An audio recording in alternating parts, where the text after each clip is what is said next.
So hi everybody, Steve Kadier here. So everybody say hi. Hi. We got a good group of people here. This is kind of crazy. I just sent a little link out and said, hey, let's meet Saturday at 2 o'clock, and we got 50 people here. So obviously this is an important hot topic. And the topic is Webex, collaboration on Canvas, the conferencing on Canvas, the big blue button, and those kinds of things. So what we're going to do is we're going to jump in, and Allison has been kind enough to, she's going to walk us through how she sets up a WebEx and the process by which she gets it going. I think as long as you can do that and then press a start button and get people in and get going, you'll start learning it as time goes, and just invite your students to come and practice with you and just try it out. So, I mean, you could even right now, probably after we're done, set up one, send a note out to your students and say, hey, come join me for practice in an hour. And you'll have 5, 6, 10 show up to play with you in there and work with it. So you'll have no problems having lots of practice. That's the cool thing. And so what we'll do is we will have Allison share us with that. Then I want to walk you through a kind of a 5-step process. I think it's important to do as a checklist in doing these, and how to fully have Canvas support you in the process. Then I'll go through and show you collaboration and conferencing with the big blue button and Google Docs and those kinds of things. And so with that, Allison, why don't you say hi, tell us who you are, where you are a little bit, and then jump right in and take us through your approach to using WebEx. Okay, hello everybody. I'm Allison Godey. I'm from the College of Education Human Development, School of Teaching and Learning. I teach online for the Classroom Technology Master's Degree program. I also have a group of undergraduate students in the methods block. I've got close to 140 students across 3 sections of tech preparation in an online active learning classroom that's starting on Monday online, but we do have them face-to-face. Physically located in Putnam County in the heart near Lipsick, Ohio. I have a very remote location. I have 3 gigs down, and so I know that in terms of data, I'm able to do this, and I have done it in the past with 20 students at a time. You can do larger groups, but what I've done is I've structured sets of groups because I don't want to be on video lecturing for an hour at a time for the whole population. I have 8 sets of groups for 20 minutes that I've set up in WebEx, and then I can have a little bit more person to person, and I know that's part of a logistic. We all get to figure that out. To do this on WebEx, and I'm going to share my screen, and you can see I've got a course shell open here, and this is our class item for WebEx. And when you initiate a WebEx, Allison, your audio quality decreased drastically when your screen share came on. Could you just, while you're speaking, turn your video off and still share your screen? So one thing that many of you will experience both on Zoom and on WebEx, I presume, is that there is bandwidth issues going on with many more thousands of us using these services. So one trick that can work when you notice, I don't know for how many of you the same thing happened, when Allison's share screen came on, her audio quality went down. So when that happens, if you turn your video off, Allison, that will give us a little bit more bandwidth to see your share screen and hear your audio. Okay, so what I understand you're asking me to do is turn off my video. Just click on the camera in the Zoom options and turn your video off while you're talking to us and sharing what's on your share screen. Would it help if the rest of us also were just on, we're not on video, or that doesn't? No, that does not make a difference for the bandwidth that's coming from Allison to the rest of us. In terms of right now, it's her share screen, her audio, and her video that are fighting for bandwidth, if you will. If she turns her video off, it'll just be her audio and the share screen information that is trying to get to the rest of us. Steve, if you could make me co-host, then I can help facilitate some of those things. Is this help? I can still see your video, so I think that, okay, there we go. Got it now. Does this help? Yeah, your audio is better. Okay, fantastic. what you can see now is the initiation of the WebEx event calendar. Mhm. You can have individual appointments being booked. You can have event recordings, which will happen, and then event attendance. When you schedule an event, it gives you the opportunity on the left-hand side to really scroll through and select date, time, time zone, long list, look for Eastern, American, New York, Eastern time, and date and time. Yeah, so a couple, could you speak a little bit to how you like to name yours and what kind of description you put in and any particular settings that you like to do that are yes, unique? in this particular class, it's going to be class meeting 1 for tables 1 and 8. And I literally could put in an agenda, revised assignments for remote learning.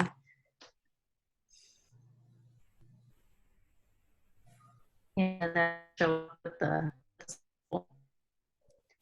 I put it at 2:30 this afternoon, whatever, you know, you can kind of select your date and time. My students aren't going to see this afternoon likely because we're still on break. And then an hour and a half. Now this is where, you know, I kind of keep it to 20 to 30 minutes for a block of time. I have a set schedule. And then I'll just kind of move from room to room to room. Yeah, if I could offer something too, I do no more than an hour, but sometimes I will go longer if it's a working session. If I have groups that have a lot to do, I've gone 2 hours at times, but really it needs to be focused on the work that needs to be done and not taking them any longer. The other thing I've found is that when students like to meet, they will tell you they like to meet at 9 o'clock at night, which works. But if you meet at other times, just don't be, you just got to be predictable and let them know ahead of time. And the other thing is optional. A lot of times being real clear, even in your instructions, using the words optional, because if you say optional and that this will be recorded and shared later for those that can't attend, unless it's required. But if you say optional, this is, and it'll be recorded and made available for later, what you'll find happens is you don't get a bunch of emails from people telling you that they can't be there, and they're all stressed out because they think they have to be there. So it's important to be very clear that these sessions are optional, or if they're required, they're required, but you have to watch it and you have to do this, something along those lines. So it's just being clear about that. Once you have the schedule set and you click the prepare button, you get Cisco WebEx to launch, and then you can click the Cisco WebEx start, which it would open the event that I just set up. And I don't know how much of my screen you can see, but down here on the nav bar across the bottom, you can see the blue sphere is the Cisco WebEx meetings. Sorry, that's my keychain issue. And then this would start the meeting and launch the meeting. So I'm going to do that because of the echo effect we experience. Kind of got what students will see is the app prepared for download, and that way then they'll have an automatically launching. I stopped sharing my screen now. So their WebEx event will launch for them. Questions, comments?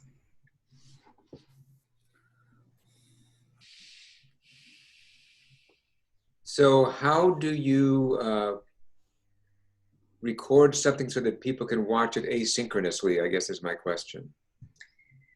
So in the WebEx event, there is an option across the top for recording, and you click record, and it will record your entire event.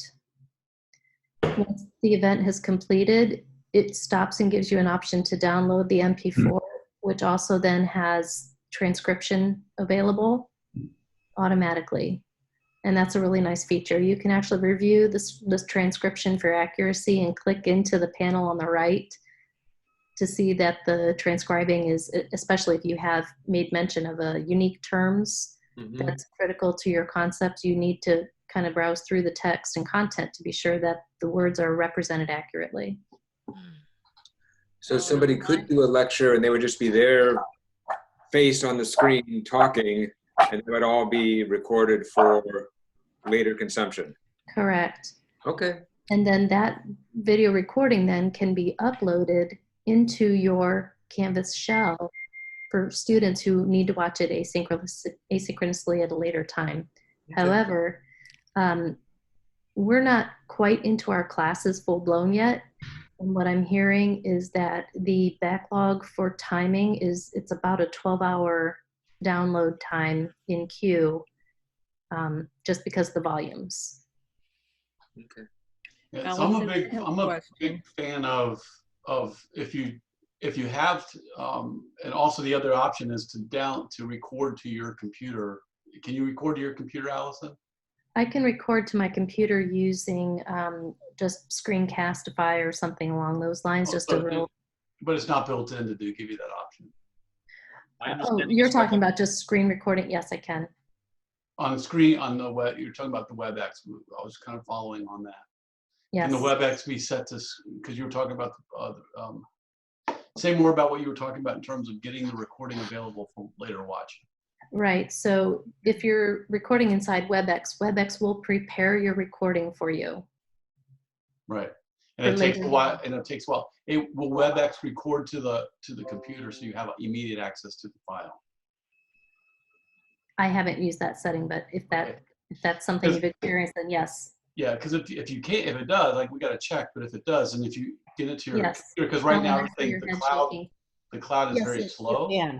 However, the feature for transcription is not available in that format if you record directly to your computer, because that's the processing time that's really, I think, soaking up a lot of what's being done.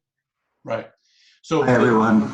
I know for sure that if you use your personal homeroom with Webex, then you have a choice of where to record. You can record in the cloud or to your computer. I don't know if you set it up through Canvas, if you start the recording through Canvas and checking that. One thing I know though is, as far as I can tell, if you're recording to your computer, make sure that you formally end the meeting at the end, maybe instead of just closing Webex, because I think I lost the recording once that way. Oh no, what happened was it saved it as a file with a .webex extension and I could never recover that. So make sure to end the meeting if you're recording to your own computer.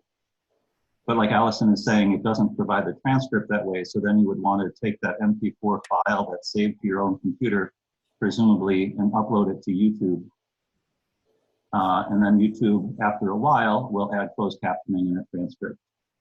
Does anybody want to see how to do that step after you get the MP4, how to upload it to YouTube? If you could raise your hand, you just click on the thing at the bottom. I think you can raise your hands.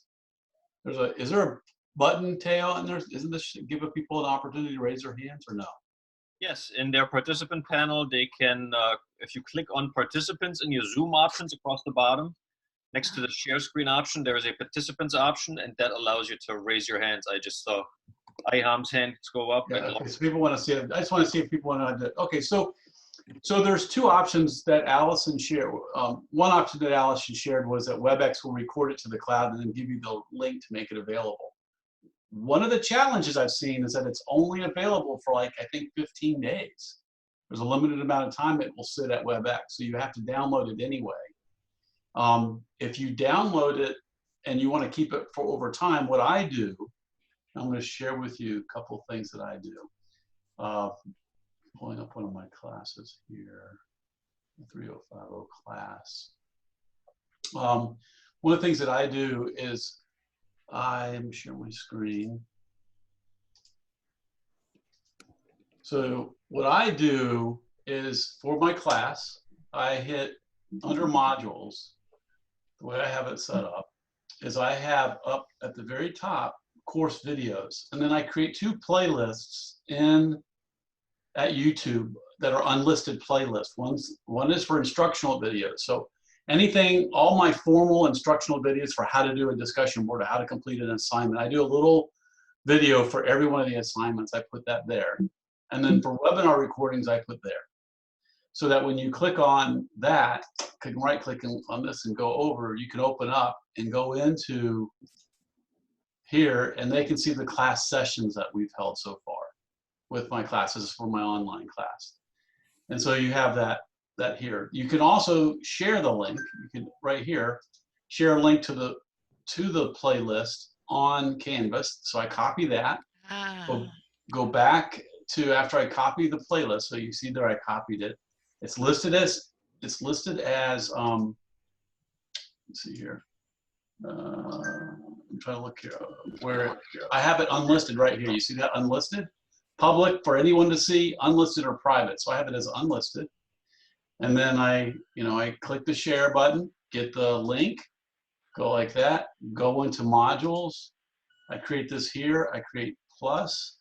I go up here, I create external URL, put the URL in, paste, name it, class sessions, or sessions recording. And then I load it in a new tab, and then I hit that, and there it is right there. I hit this, and it's ready to go. And I usually kind of indent things, so I'll indent it like that. So that's where you create a link to a playlist. And so when I click on this, and I teach the students a lot of ways to navigate. So whenever I give them overviews of the class, I always show them, hey, right-click on stuff and then hit the open new link and new tab. That makes life so much easier to be able to have tabs up at the top, as opposed to going back and forth between screens.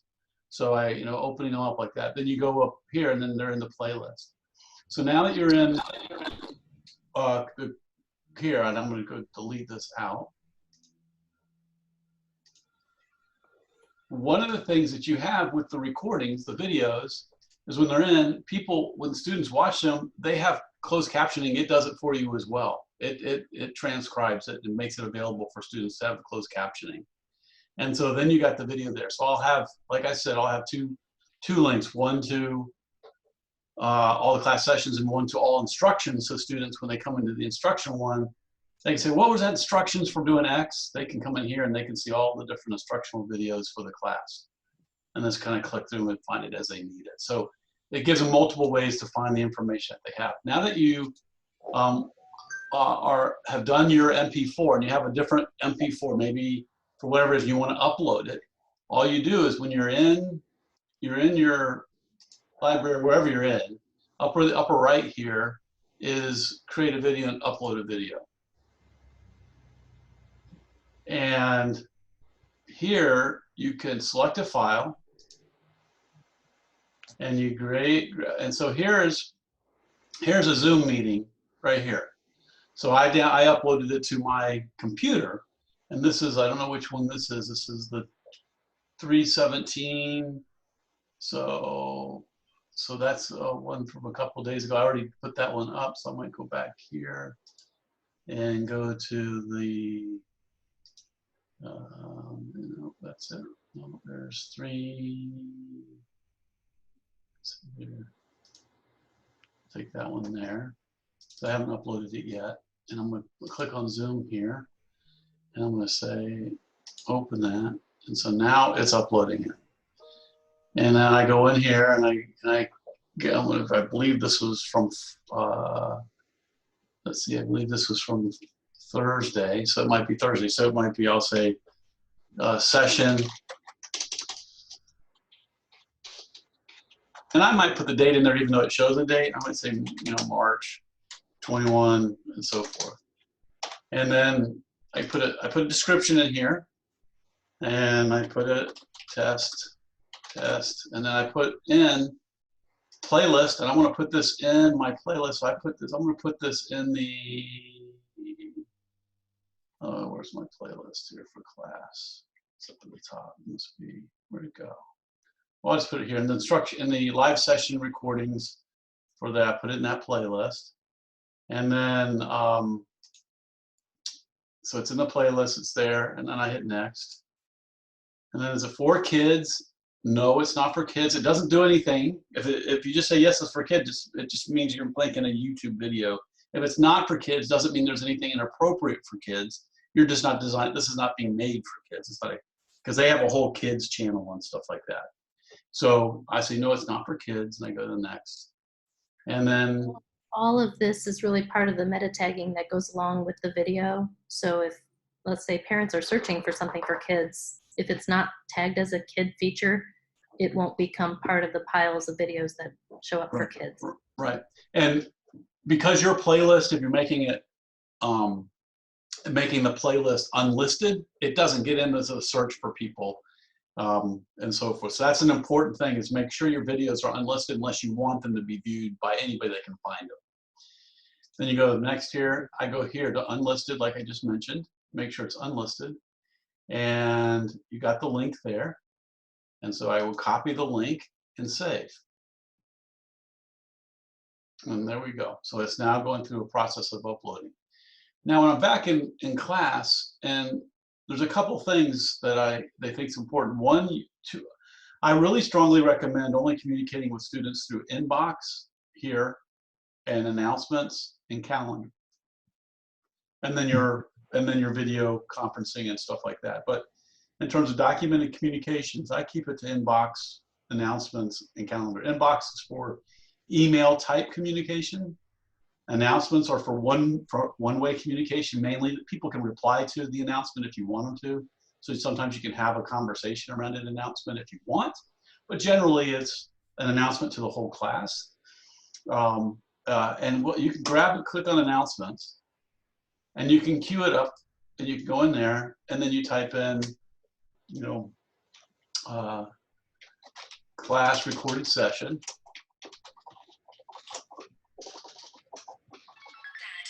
And then you go in here and say, hi all, we had a good class. Hi all, we had a great class, and we covered a few things. Here's the video on YouTube. And it'll put it in as a YouTube link, and they can watch it right in the announcement. They don't even have to click out of it. I a lot of times delay posting, so I have it go out at a certain time, so you can delay. A lot of times I'll even, before a session is going to be done and I have it scheduled, I'll create a reminder. Hey, remember we have our class session today at 2 o'clock, and I'll put it in. I'll delay the posting, and I'll post it at like an hour or two or that morning before the class. I'll say 9 p.m. or 9 a.m. like that, and save it, and then here it is, and it'll post at that 9 a.m. time on that day.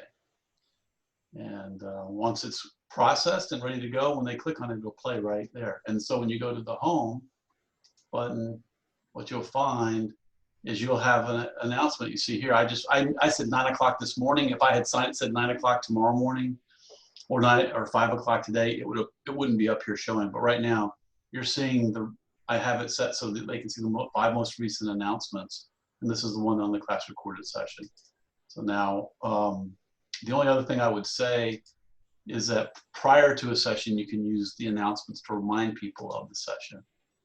And let's stop there and see how people are doing, and what questions do you all have, or what are you seeing that's helpful to you? Any particular important things that you took from this that you think are important for others to be mindful of?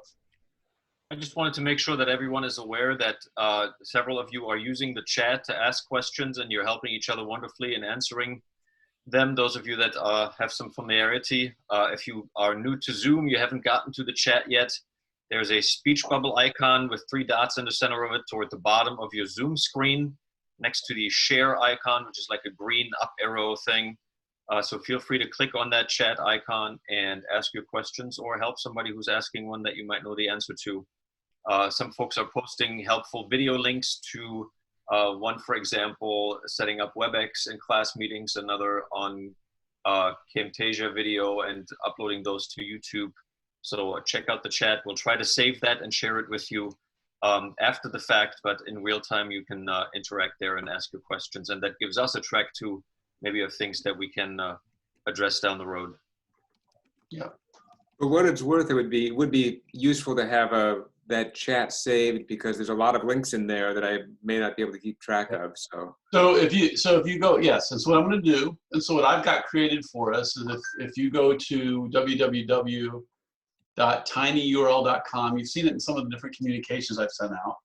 www.tinyurl.com/teaching online teaching dash online dash transition. I just put it out there. That'll take you to a document. And in that document, that's a community document. So what you can do is you will see the recordings and the chat for the sessions, and you'll see the 2 of them so far that we've had are uploaded. I'll be uploading this one on page 2. You'll see I'll be uploading this one once I get it uploaded with the chat. So you'll see the chat and the recording here. You can go to the session playlist on YouTube here at the top where it says playlist. I'll share my screen real quick and share it. I have no idea where, you said you shared them, but I have no idea where you shared them. Okay, that's okay. It's okay. So down at the bottom in your control panel, so all of these technologies have what are called a control panel. You'll see a place where it says chat. Yes. Click the chat button. I've got that. Okay, now when you click it, it'll open up and you will see where I have posted a link there. Do you see the link? Your link did not make it to the chat. No, it didn't? There it is. Oh, There it is. Okay. So what happens, this is another interesting little Zoom feature that I'll mention to you real quick. If somebody has sent you a private message in the Zoom chat, so you can either send a message to everyone on the session or to individuals. If you have received one from somebody specifically to you, the chat in Zoom assumes that you're responding to that individual. So when Steve just posted that link, because I had sent him a private message, it defaulted to me, but you should now all see it. right. So I wasn't paying attention. I just typed it real quick. And so I need to be mindful of looking at where that it says send to all. Because if you hit reply in the chat, you can see it's either everybody or a particular person. So now you got that. So when you're in the link that's there that Teo shared, you can see that you can share this with anybody. People can come anytime for the sessions we're gonna have on Tuesday, this coming Tuesday. You can see March 17th and 19th recordings, and you can see we're building out. People are doing this now. People are starting to add resources and other tools and stuff like that down below. So you'll have, after today's session, I'll put the recording, and then I'll put in the recording link and the chat link. Okay. And if anybody here has important stuff they want to put into the video tutorials, please put them there and just follow that kind of format there and make them hot links so people can click on them and go to it.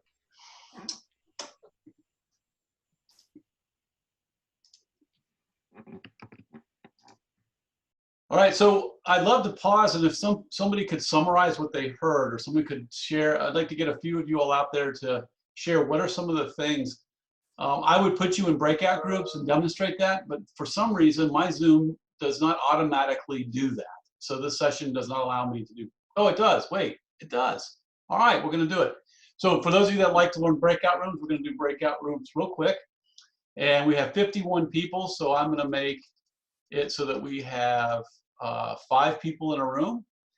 I'm going to send you, I'm creating the rooms right now. And so all I do is I create breakout rooms. It's a feature when you have it. And I'll show you in the big blue button how to do it, because you can do it with that in Canvas. I'm opening all the rooms, and I'm inviting you to go talk about what you hear, what are your reactions, what questions you have. What'd you hear? What are your reactions, what questions do you have?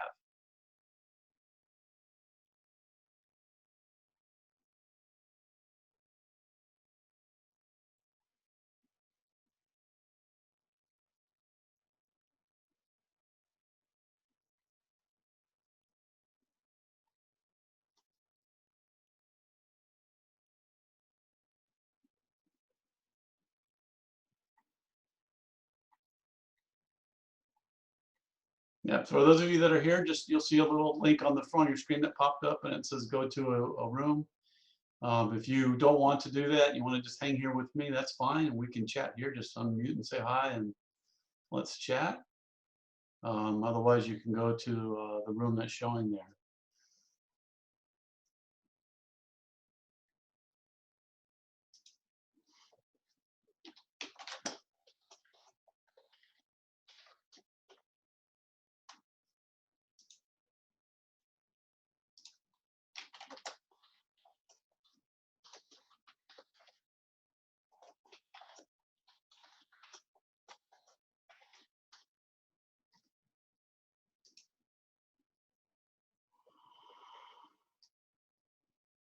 Craig, are you there? Hey, Barbara.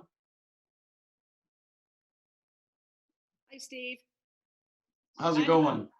Good. I appreciate the work you're putting into this. You're welcome. Yeah, very helpful. I will say there's a note here. Someone said, please compare Zoom to Webex. I think that if I could add my 2 cents, that would be helpful. But I am eager to then see what you have to say in terms of the in-Canvas tools. So that's what I'm hanging out for. But thank you for your good work on this. Yeah, you're welcome. You're welcome. Yeah, it's yeah, I'll talk about how those features, how they compare, and yeah, there are just certain limitations to each one of them, and you kind of have to almost use them based on what you're trying to do in that moment, or have one of them as your main and another one as your backup. Yeah, and I think that's helpful just to know that, right? The limitations and the features, so that by circumstance or assignment or whatever, we can make the best choice. That's what I'm trying to learn. I'm going to mute now. All right, you take care. Okay.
Teaching technology class with Dr. Zerbal.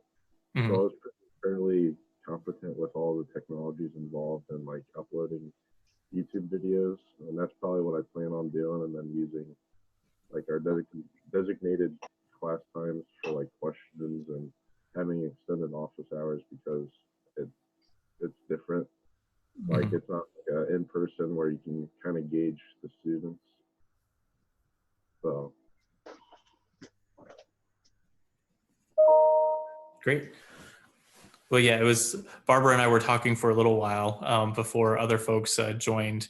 I'm not in the classroom in the same way because I work for the Center for Public Impact, but I know that we're transitioning to all of our staff meetings with students and faculty as well online. So I guess, Steve, one thing that I would be curious about is, I know you chose to use Zoom for this particular training in this kind of conversation. Is there a reason why we weren't using Webex today to kind of see what it looks like from the student perspective? I find Zoom to be a lot more intuitive and user-friendly for me. Okay. So, and because I'm inviting for the broader conversation, people that are at BGSU as well as people that are outside of BGSU at other universities and so forth, kind of a more of a broader audience. I think Zoom was a little bit more accessible in that regard. I've been told, John Ellinger told me that he's getting feedback that Webex is more stable than Zoom. Zoom is getting overwhelmed right now. I think it's still working pretty well. So even with some of the clunkiness that's going on, I'm noticing it's going okay. But WebEx, what it doesn't allow you to do, and you have to do it with the big blue button, is breakout rooms like we're doing. And the way that it does some of the other features aren't as like facilitated group conversation and that kind of thing. It's more like a one-to-many. And it probably has features that allow you to do breakout groups. I know it's got to, because it's such a well-funded technology, but I tend to prefer Zoom for those reasons. Okay. And I'm learning it today. WebEx as well. Yeah. A little bit more, because I'm looking at how it works with BGSU, because see, sometimes I get started on these things before the university does, so then I'm using this other stuff, and then the university all of a sudden I hear, oh, they made it easy to use now. Oh, okay, so now I can use it. But I've been using something else because when I tend to be an early adopter on this stuff, and so I tend to use it before it's really made accessible to faculty, or you got to pay for it. So. I have a question for you. Yeah. In my last class before we all left, and I was talking to my students and saying, you know, I don't know how we're going to do this yet, but I'll let you know. They said, well, there's a conference button on Canvas, because I had my Canvas open to them. They said, well, let's just play with it and try it. So that's what we did in my last class. Yeah. When I clicked on it, you know, it blew up on the big screen. And of course, I didn't show up because it was a projector, but they said they could see each other when they clicked into it, but they couldn't see each other on their own screens. Is that, do you know anything about that feature? No, I'm gonna show that in a little bit and ask people who have used it, because I don't know. And so I think it seems like it works okay, but we're gonna actually try it. Okay, that's good. I mean, because they could see themselves on the big screen, which would have been my screen.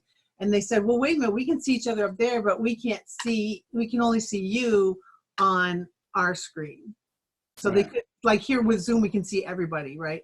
And but with that, they couldn't see everybody else. They could only see me. It was almost like a one-on-one, even though everybody was there, which I thought was interesting. So just a thought. It might have to do with like whoever is the presenter or the host. If there's no designated presenter, then that's like the host is the main screen for usual technologies, I think. Okay. I don't know if that answered it or. No, that makes sense. That makes sense. We were just playing with it because we were trying to figure out, you know, what to do as well. And I was going to research it, but they, you know, they were trying to help me, which I appreciated. So. Yeah. So we're going to go back. We'll go ahead and go back and send a note out to everybody to what questions do we have, and a little broadcast, and then we'll go back in just a few seconds to the main room. It'll call us back. If we want to head on back, we can, or it'll take us on back there. So yeah, I'll see you all back at the main session. Okay, thanks.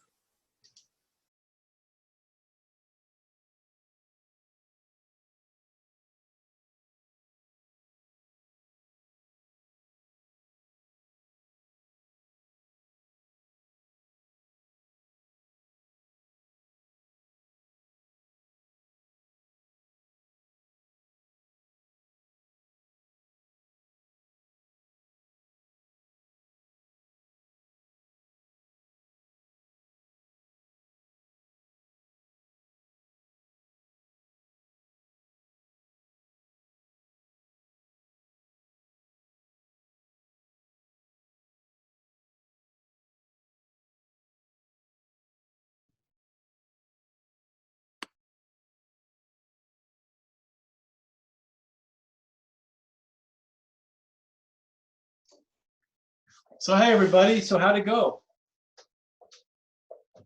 Yeah, it went well. Good. Good. Does anybody want to share a summary of discussion and maybe a question you might have? And again, as you ask the question, please start answering it in the chat. We'll answer it live as well.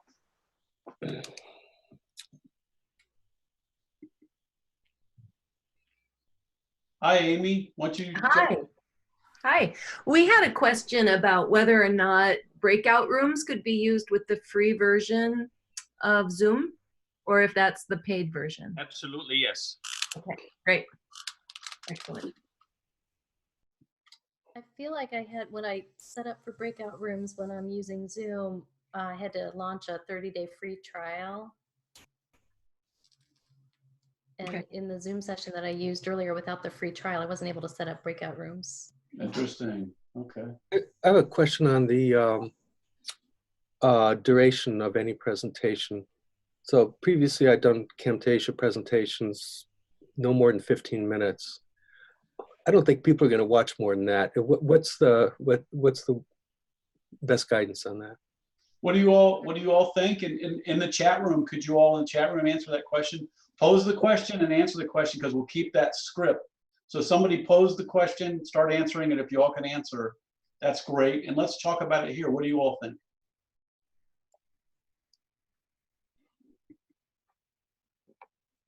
I'm gonna put people on the spot. Michael Ellison, because you're an actor and you do Broadway shows, what do you recommend? You gotta be unmuted. You gotta be unmuted. Yeah, I just unmuted myself. I'm still in a quandary. Andy at least helped me figure out how to get to the big blue button, which I had no idea how to access. So I'm still trying to figure out even how to wrap my head around WebEx. Zoom makes more sense to me right now. So literally, I signed up for Zoom and paid for it for a year yesterday, just so it would be one thing. I'm going to share with you all the big blue button in just a second, conferencing and collaboration. So I'm going to share that in just a second. So we'll get there too. So you'll have that as a feature, and then we'll talk about what the pros and cons of these are as well. Because there's just, but I do think it's going to be like have them all, play with them all, and you'll just kind of find what works for you. That just sounds so time intensive to me, Steve. With when we're under the gun, that sounds great, but energetically, it feels to me it takes me into overwhelm personally. Yeah, I gotcha. It's kind of an interesting thing, Mike, because when you go in, for the most part, it's once you click and realize the overwhelm piece is sort of is a created reality, because it's not really that hard. So, it's kind of one of those things where, yes, it's hard and it's overwhelming and it's going to be, and it's tough and it's going to be that way for a long time. In this case, I think it's one of those things, once you click in and just start going, it's not so bad. And I think sticking with Zoom will be a good first place to start. Well, that's the thing, that looking at different systems, because they all have their own idiosyncrasies, I think that's, to me, is what feels overwhelming at the moment. Yep.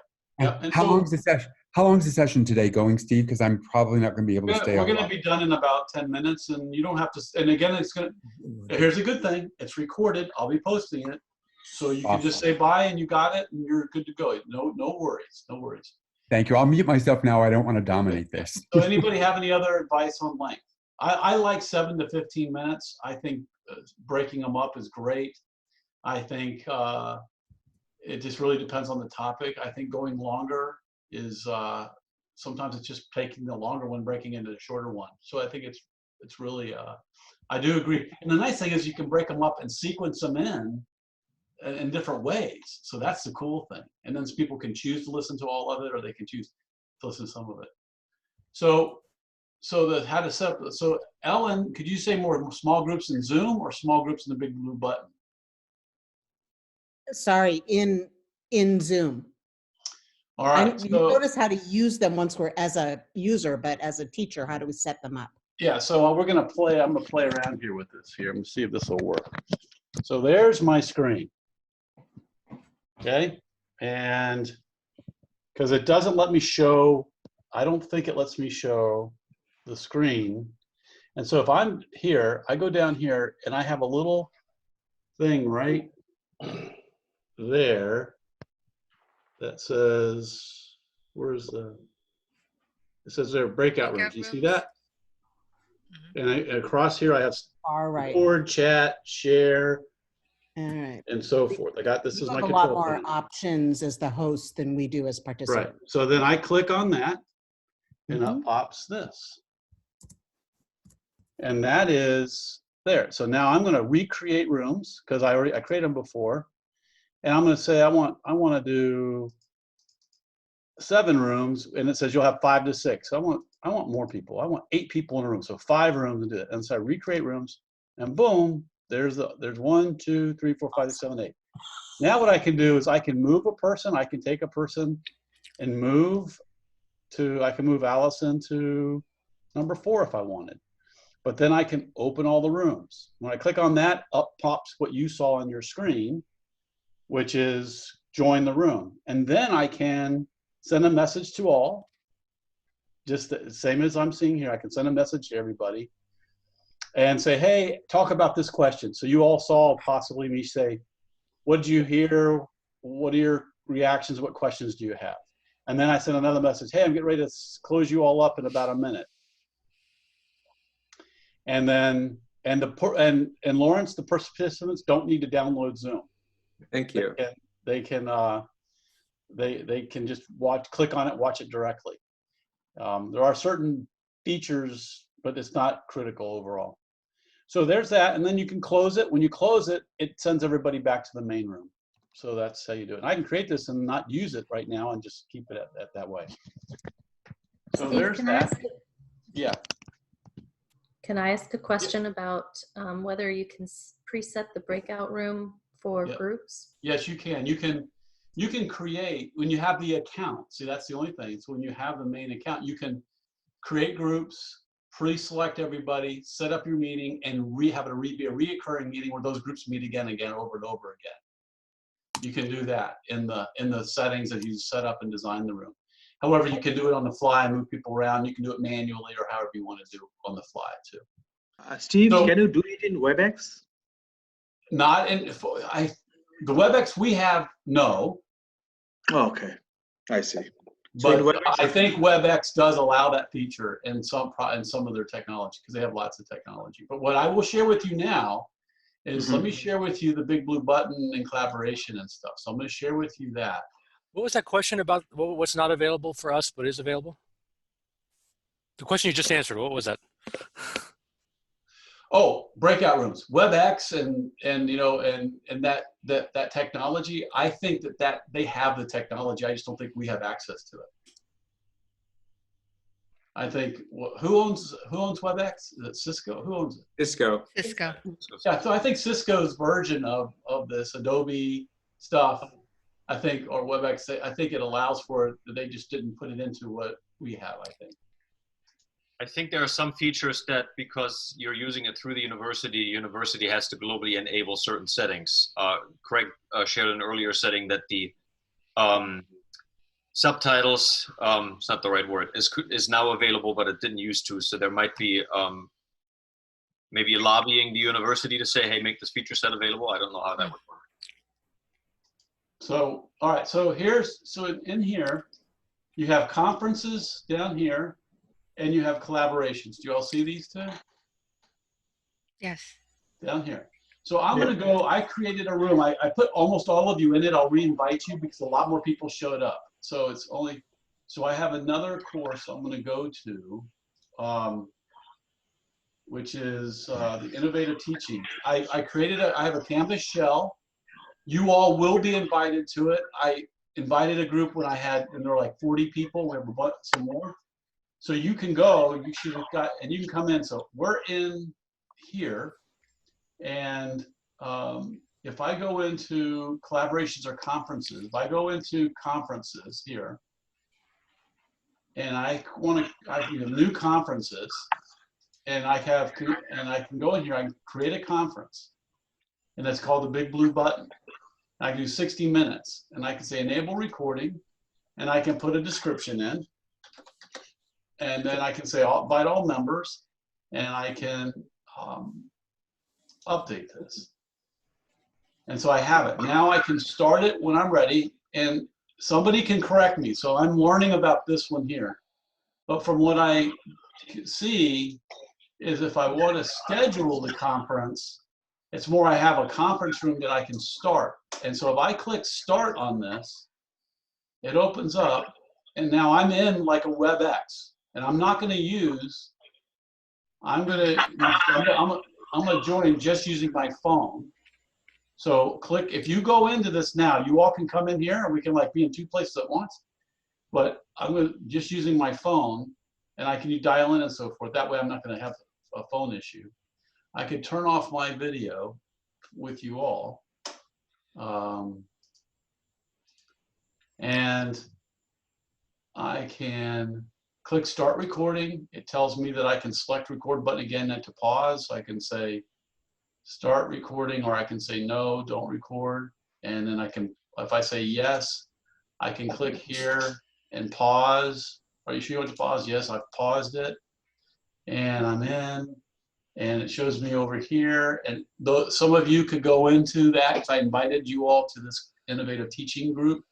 You could go in and join the conference, click on conferences, and you could join the conference. Now, what I'd recommend is you start using, and that's step number one up here, that I think is important. And I'm going to, hold on a second, let me make my video start working.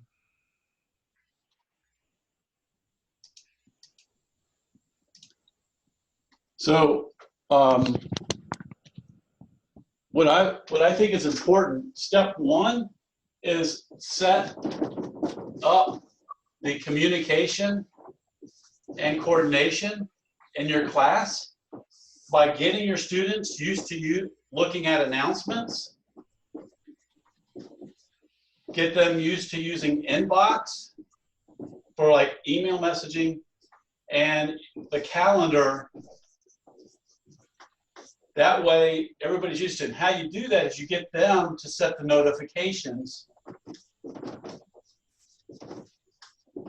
Get them setting up notifications so they're interacting with all of this and putting Canvas on their smartphone and so forth.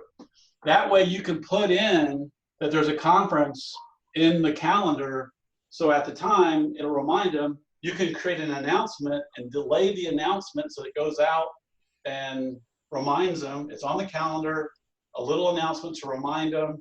And you can even send a note out through inbox to all your students saying, hey, we're going to have this, put it on your calendar, be sure to come.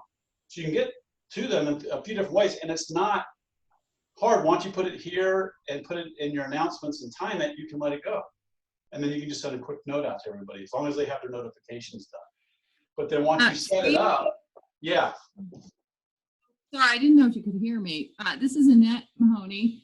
There is something at the top of the big blue screen, the big blue screen when you get to it.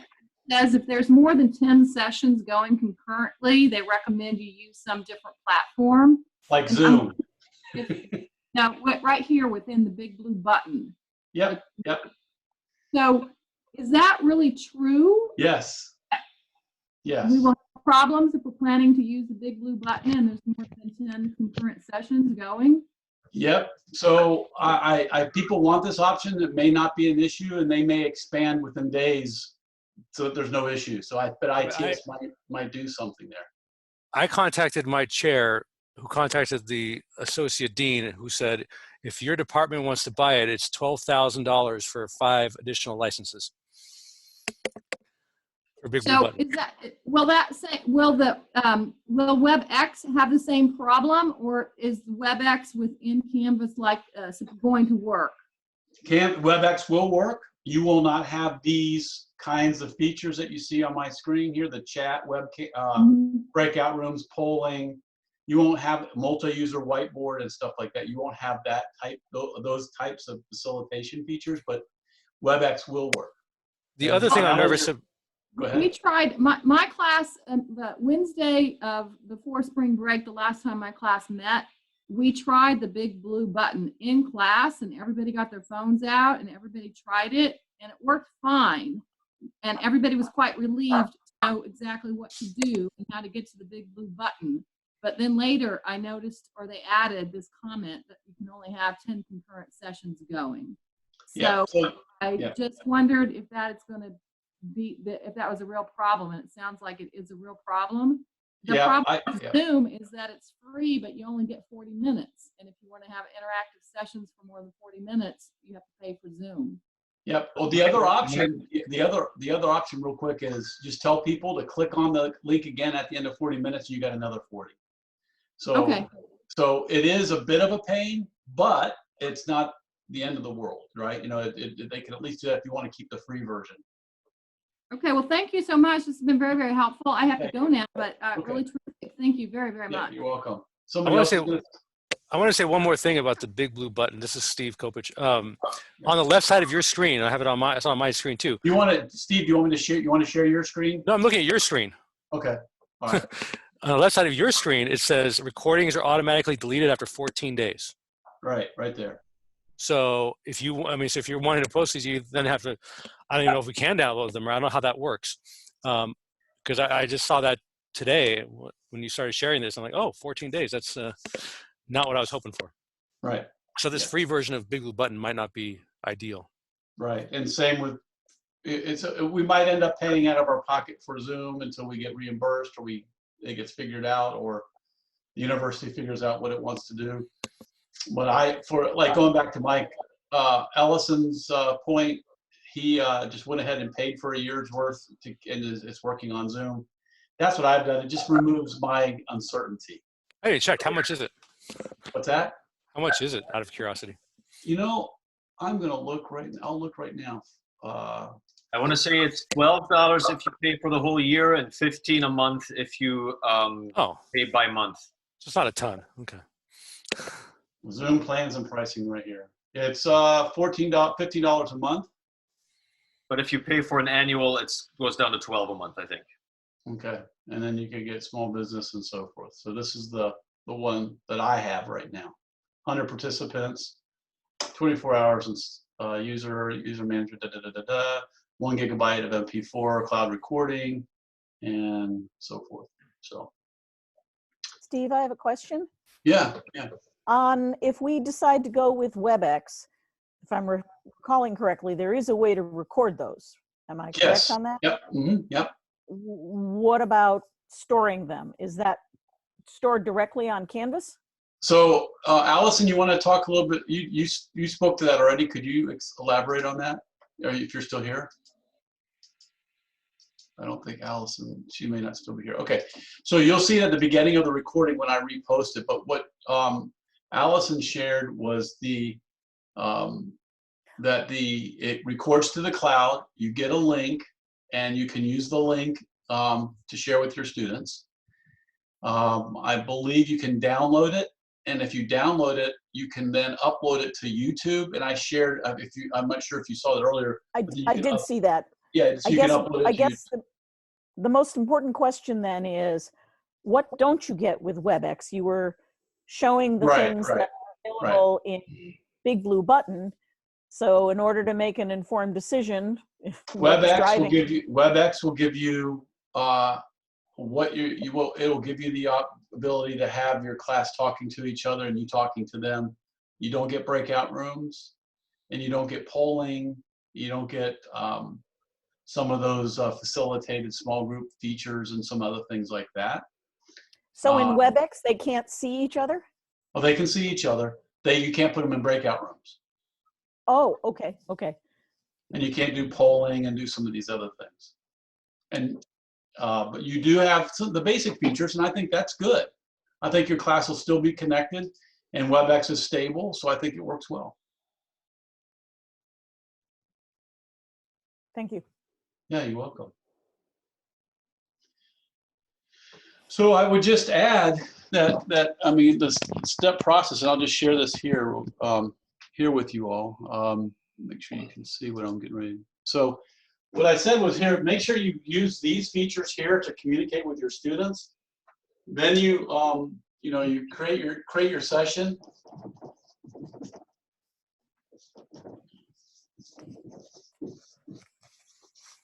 And when you create your session, you do your settings, make sure you're looking at one thing is important. And you might not see my handwriting, but I'm basically writing. Do your settings. There's a variety of things people have said. If anybody wants to chime in, settings such as breakout rooms, make sure it says the breakout rooms. Do you want it to record? Do you want people to see each other as soon as they show up? Do you want to put them in a waiting room? There's all kinds of settings on all of these different ones, the big blue button and all the other ones. When you set it up, that you got different features with the settings that vary. But then you create the session, you have it set up. In your instructions, the other thing we talked about, be real clear if it's an optional that you can say you can either attend the session or see the recording. The expectation is that you will do one or the other. So you might say you expect people to watch the recording if they can't attend, but they don't have to attend at the time. The recording will be posted. It'll be in a playlist, and you'll be able to have it, and you will send it out. Does anybody have anything? I'm going to pause. Does anybody have anything they want to add?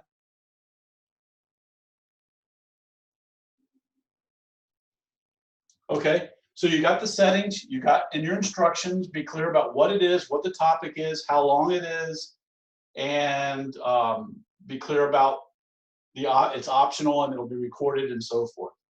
Then you communicate it.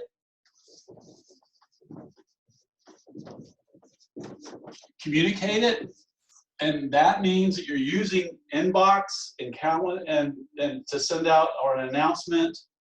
Do the different communications and with the students, communicate it, host the event, and record it. And remember some of the tips about if you forget to turn it off and stop the recording, or you forget to end the meeting or end it, it could cause problems. So make sure you end your session when you're done. It's important.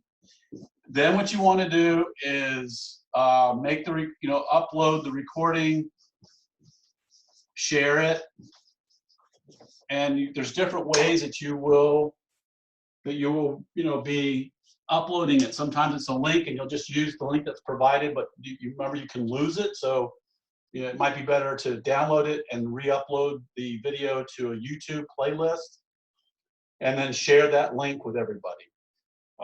Something along those lines. There's different ways that you can do all of that. So I think we're done, and it's 3 o'clock Eastern time. I'm gonna stop here.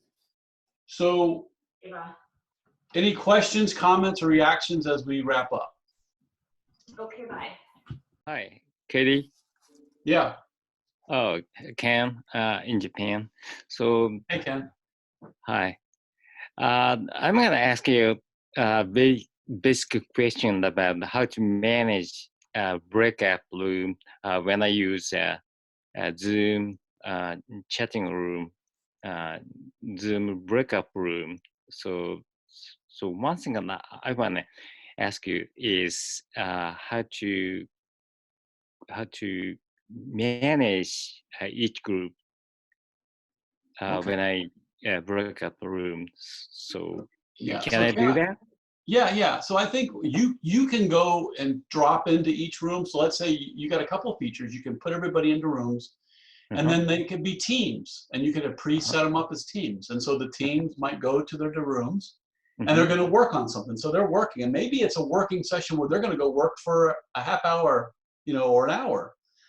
And then what you might do is while they're working, you might go into one team and you can go in and say hi and talk to them, and then go to the next group and say hi and talk to any of their, coach each of the teams and have some small group discussion with them. And you can do it that way. Oh, that's great. Yeah. It seems like a physical visiting to the small group. Yes, right, around the room, right. Oh, that's great. That's great. Yeah. So you can do that if you want to do that and talk to the groups.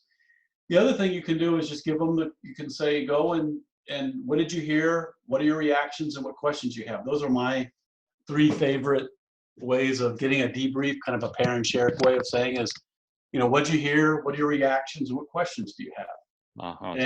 And have them bring those questions back. So I think that's another way of doing it.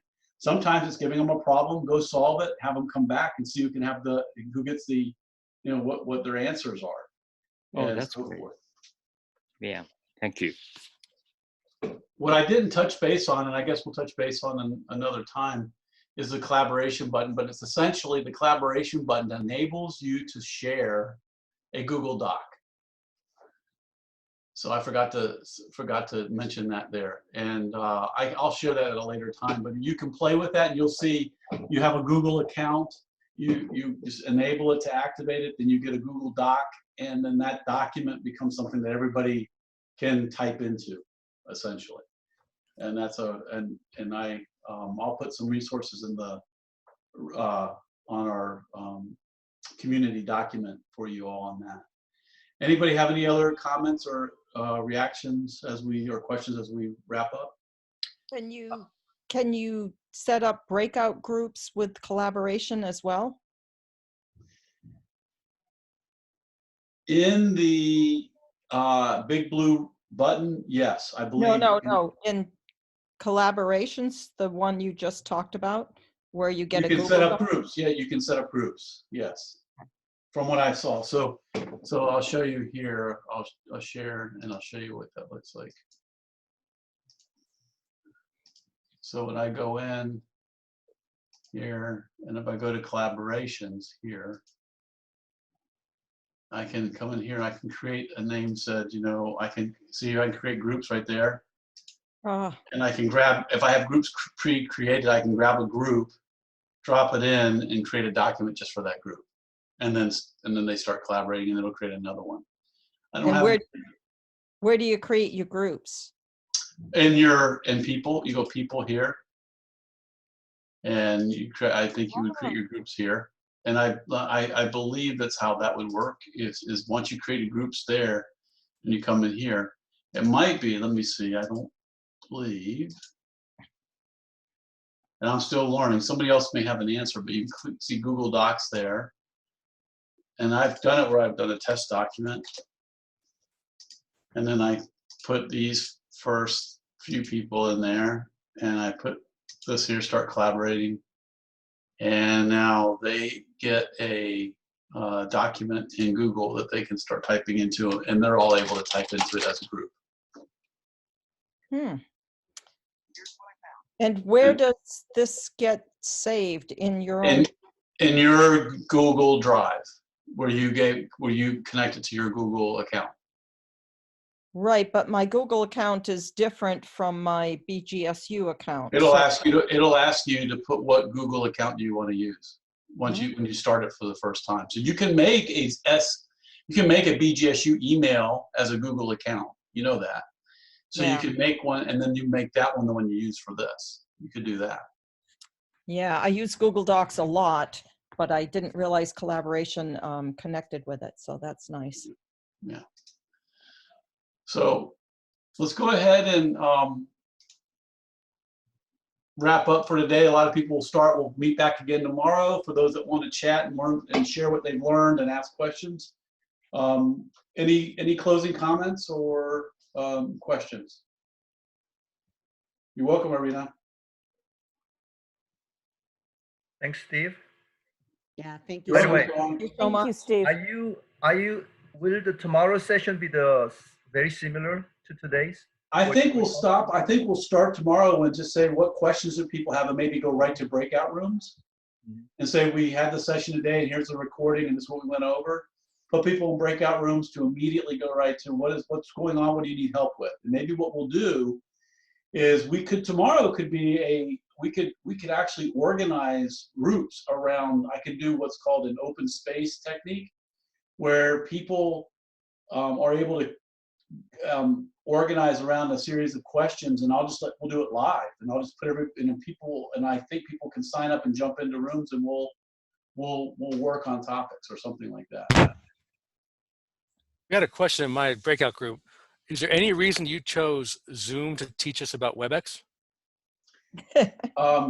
Yeah, because I had originally started, it's what I like first and foremost. I like Zoom. And so it's convenient. I can register people for it. I know how to manage it well. I'm quick with it, and it works fine for me. It does everything I want, and it does WebEx and more, right? So it does everything I want. And I'm paying for it, so I got that benefit. So that's why. Second is WebEx has certain features, but it doesn't do all the stuff that we're going to do in the session, like a breakout room and that kind of thing. And everybody's kind of used to this because I had different links, so I've been just doing it that way. Fair enough. I have one last question. Yeah. And that is that at the bottom of the chat, if you click on those three dots and it says save chat, where does it actually save it? And it doesn't even ask me for a name or anything. So I'm just wondering, where did it go? So it on your computer, you'll have like a downloads area, or you might have a Zoom area, a Zoom folder that's now set up, and it's probably saving it to that folder. Zoom creates a default folder structure when you install it, depending on how you've set it up, that you can go in and change in the settings, but it's most likely in a Zoom folder on your hard drive right now. Okay. Yeah. I will look for that. Yeah, and one of the cool things, Bonnie, that you can do is on YouTube, you can type in Zoom chat file, and somebody will have a video that'll say, this is how you find your Zoom chat file that you saved. I am amazed at how YouTube has an answer to almost every question. I always tell everybody, put quotes around the keywords that you want to narrow the search by, and it'll work for Oh yes, I live by the Google gods. Yeah. Cool. And Steve, thanks for all your help. Yeah. Yeah, thanks for all your help. Anybody have anything else? No. Oh, okay. Well, I wish you all well, and I'll be here. We'll come back again for those that'd like to come back and say hi tomorrow at 2 o'clock. All right. Thanks, Steve. All right. Bye, everybody. Thanks, Steve. Thanks, Steve.